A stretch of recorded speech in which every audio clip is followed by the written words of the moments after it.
There's big news in the NFL today as Mike Evans has made it clear that if he doesn't have a contract before the first game comes, that he does not intend to play for the Buccaneers after the 2023 season.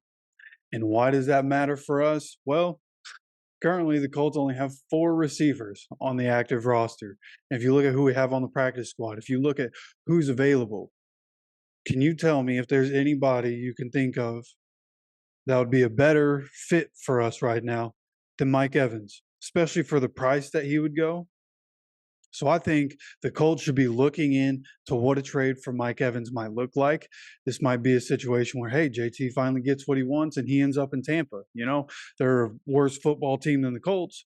But hey, he gets traded. We get Mike Evans. We get better. They get better whenever he decides he wants to play. But ideally, we would get Mike Evans and we would keep JT. I think that would be even better, right? Able to keep everybody in house, just give up, maybe a second and a sixth or, a third and a fifth, something like that. I think there's definitely a deal that would be possible, and the Colts wouldn't have to give up a whole bunch. They could still go into next season and at least try to trade up to get Marvin Harrison Jr. on the team.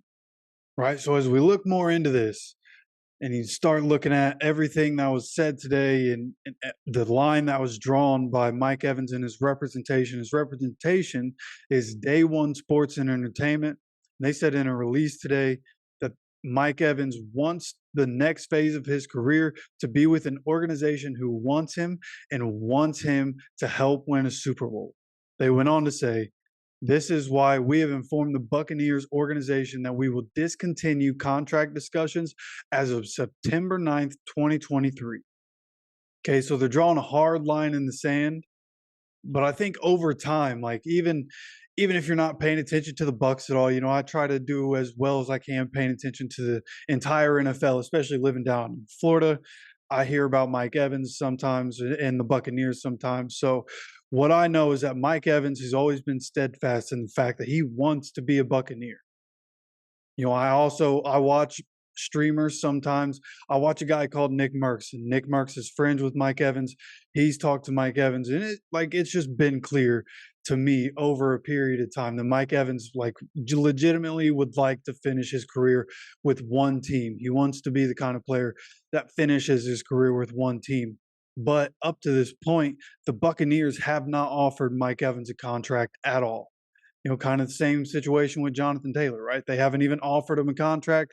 Jonathan Taylor's been talking about getting out. Now, where the situation is different from Jonathan Taylor is that another statement that was made in the release today was that, quote, we have been working on extending Mike's career with the Bucks for over a year, and we want the fans to know that this is not a tactic and the ball is in the owner's court. That said, we are giving the Bucks until the start of the regular season to make him a Buck for life.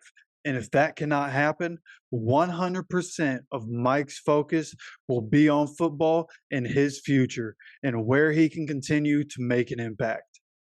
Okay, so right there, you can see that the representation is trying to make it clear that they're not trying to sit here and play hardball. And this isn't a business tactic. It's just what Mike Evans has done for the franchise and what he is to the Bucks organization and what he thinks his value is. And he's just saying, hey, look, we've been working on trying to give me a new deal for over a year now. And the Bucks haven't offered a contract, and then if they're not going to, then I want to go somewhere where I can win, which is what at the end of the day, I think it really comes down to. He wants to make at least something close to what he believes his value is, and he wants to win, which is understandable at his age and everything he's put into it. He's tasted that once, right? He's been to the Super Bowl, he won the Super Bowl, and he wants another one. That's understandable. And at his age, I think it's more understandable also because he's over 30 and than it is in Jonathan Taylor's situation where he's 24 years old, could end up with two more big contracts by the time he crosses 30 years old. So I think that's how that separates these situations. But also, I think Mike Evans is correct in thinking that he should be valued like that, right? This is a guy that has 9 straight 1,000-yard seasons. Okay, and he didn't always have Tom Brady, right? He had Jameis Winston for a little while. He's had other quarterbacks over the course of his career, and just the consistency from Mike Evans, right? Like the least amount of yards he's had in a year is 1,006, which was in 2020. But the most amount of yards that he's had in a season is 1,524.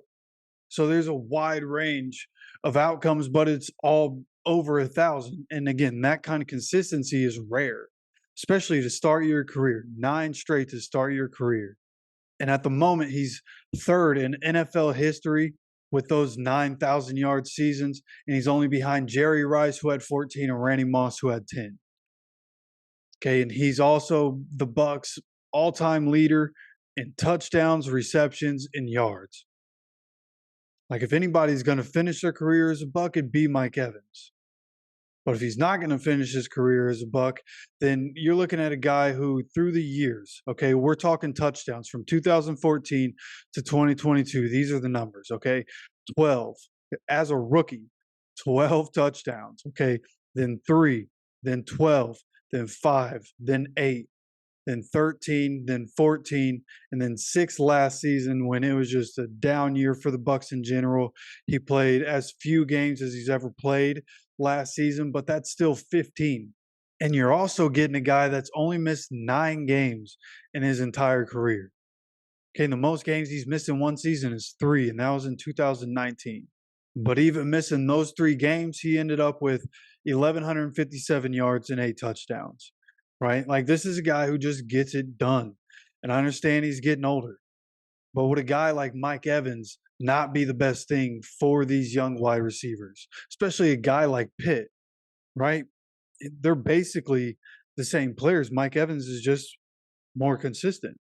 So you bring Mike Evans in and he can be the veteran in that room, the real veteran in that room, right? Like all the guys we have are still on their rookie deals except for Isaiah McKenzie, but Isaiah McKenzie's a different player than Alec Pearson, a different player than Michael Pittman. So at the end of the day, I feel like bringing in Mike Evans would be a great move for the Colts as long as they didn't have to give up crazy draft capital. And I honestly don't think they would have to. I think there's a deal that can be worked out that can still be good for the Colts in what their future is.